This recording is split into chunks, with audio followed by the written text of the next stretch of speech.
Hello folks, I'd like to thank Jim Winn for his Humboldt Point video part 1. We showed the pressure flaker that was found in a dry cave, and my desire to try and get away from using copper tools and go more primitive, I'm going to see if I can replicate that pressure flaker. You can use elk leg bone for the handle, and then use elk antler for the pressure flaker part, and then probably make some yucca cordage to wrap with around the handle. So we'll give it a go, see how it works out. For the handle, we're going to use a piece of the elk leg bone.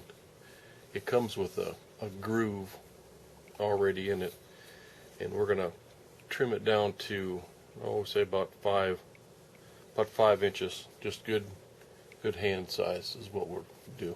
So we're going to cut that about 5 inches.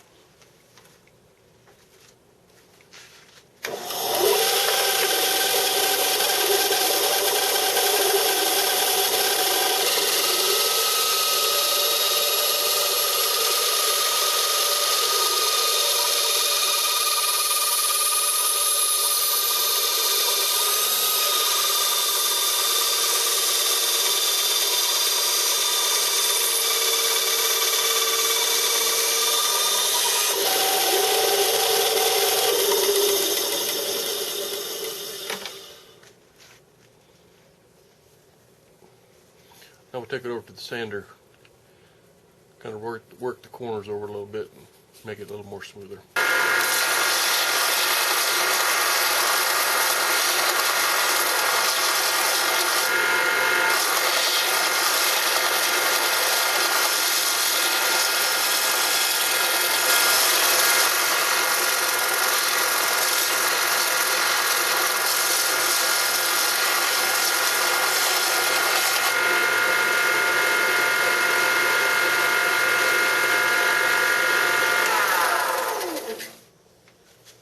Okay, there the ends are rounded nice. We still got the nice groove in the top to put the antler tine in, and I'll do a little hand sanding on it, and we're done with this part.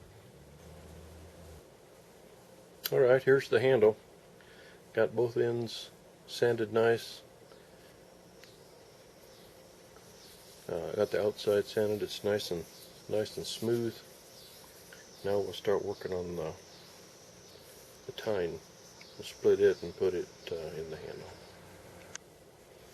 Here's our section of elk antler we're going to use. If you kind of look down, it's still going to have a bit of a curve to it, but I think that'll still work. To get it long enough, I think we can go about from here to here. Might be able to cut it so that it doesn't quite follow the curve of the antler, but cut it so that it would be a straight piece. But we'll go ahead and cut that in a bandsaw and get back with you. Okay, we took and cut the piece in half, and then we cut it in half again.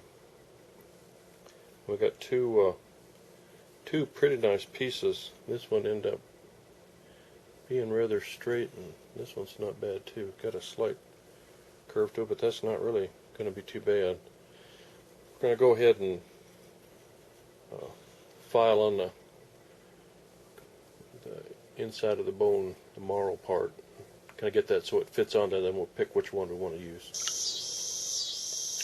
We started to shape the inside of one of the pieces and putting it up against the handle, and we've got quite a bit of overlay. So we're going to go ahead and split each one of the quarters into eighths. Take a look at that. Actually, I'll split one, take a look at it, then I'll possibly split the other one. Yeah, here's an eighth. That looks a whole lot better. I think that's going to fit real good. So we'll go ahead and sand the marrow side and get it so it fits on the handle real good, and then get ready to lash on using the yucca cordage. Okay, there we have it. The inside's sanded, rounded off, and it fits on there. Fits on there pretty good. It'll extend out both ends of the handle. So we'll get ready to wrap it on. But I'm going to show you just a real quick tutorial on how to make rope out of yucca leaves. There's a whole lot better YouTube videos showing how to make cordage out of yucca, but I'll just do a real quick one how I make it. Alright, first thing is you need some yucca leaves. I picked these, or cut them yesterday. Got a pretty good mess of yucca leaves. And the base, I don't know if it'll focus on that, but you can see the base is a lot thicker. The top, of course, is pretty flexible and flat. But I like to trim it before it gets too thick. I'll come up where it's, maybe a 1/16 or a little more, and I'll go ahead and cut it off there.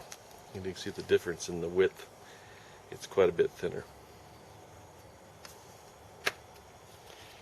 Now the way I get started, I'll take the cut end up and just come about halfway down and split, and then I just stick my finger in it and you can run it down. But the top, when I'm going up, I like to just take both sides evenly and spread it. And then I'll start just with one side, and I like to just pinch with my fingernail. I'll just pinch, and I'm going for about a 1/16 of an inch or so. See if you can see that. And then once again, just stick my finger in it and pull that on down, and then bring it on up. And there's a thread. And then just continue on till you've got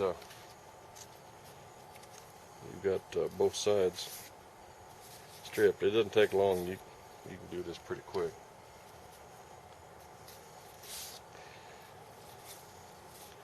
I'll go ahead and strip this leaf out and get back with you.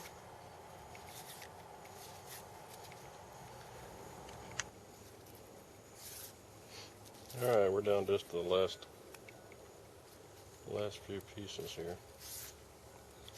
I went ahead and stripped 3 just to give you an idea what the strips, the green strips, look like. You see, once you get going, kind of get a rhythm going, it doesn't take long to strip one down. But I've stripped this is three stalks or leaves, yucca leaves, and you can see it's pretty pliable, soft. But what I like to do, I'm sure you can weave it just like this, just weave it straight into cordage.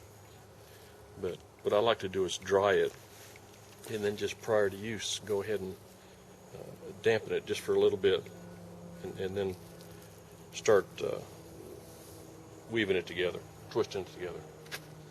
And I've got here some that I did yesterday, and this is dry. You can hear it, it's dry. But this is about 18-20, and it's ready to twist and weave into a cordage. So we'll get started on that in a little bit.